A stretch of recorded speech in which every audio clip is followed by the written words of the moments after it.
Dead Famous is a series telling amazing stories, celebrating the lives of the famous, the not so famous, and the downright infamous. With their final resting places in Metropolitan Memorial Parks, these people represent what it is to be an Australian.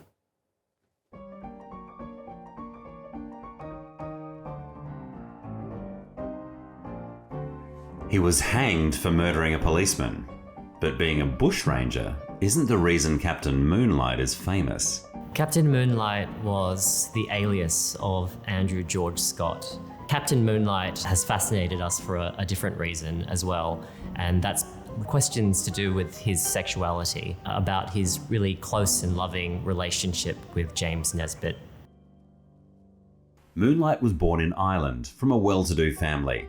He studied engineering and travelled the world, not your typical background for an Australian bushranger. He was a charismatic, charming, sophisticated man who drew people around him. And this enabled him to be a public speaker, to be a preacher, and to be the centre of a bushranging gang. Gold is discovered in New South Wales in 1851, and Moonlight emigrates to Australia. He's soon hobnobbing with society's elite, and he does this probably by using forged letters of introduction. When the money runs out, Moonlight decides the best way to get some quick cash is to rob a bank.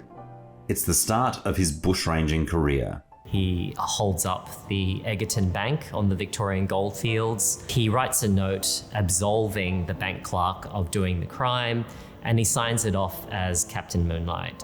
And he spells Moonlight incorrectly, and this was on purpose so he could kind of throw the scent off so that the police wouldn't catch up with him, which they did anyway, so it didn't work.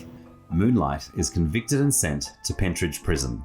It's there he meets the much younger James Nesbitt. Their relationship, which we know was a loving one, was one of contrasts, and it was one of opposites attracting.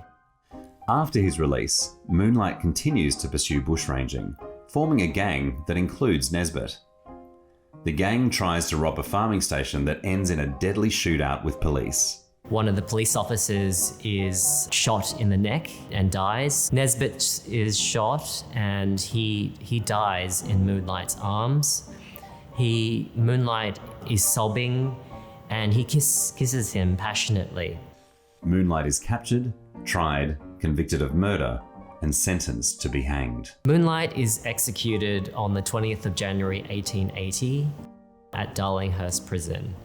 He's purportedly wearing a lock of Nesbitt's hair, which he takes to the gallows. In the letters that he wrote leading up to his execution, he repeatedly asked to be buried with Nesbitt after his execution.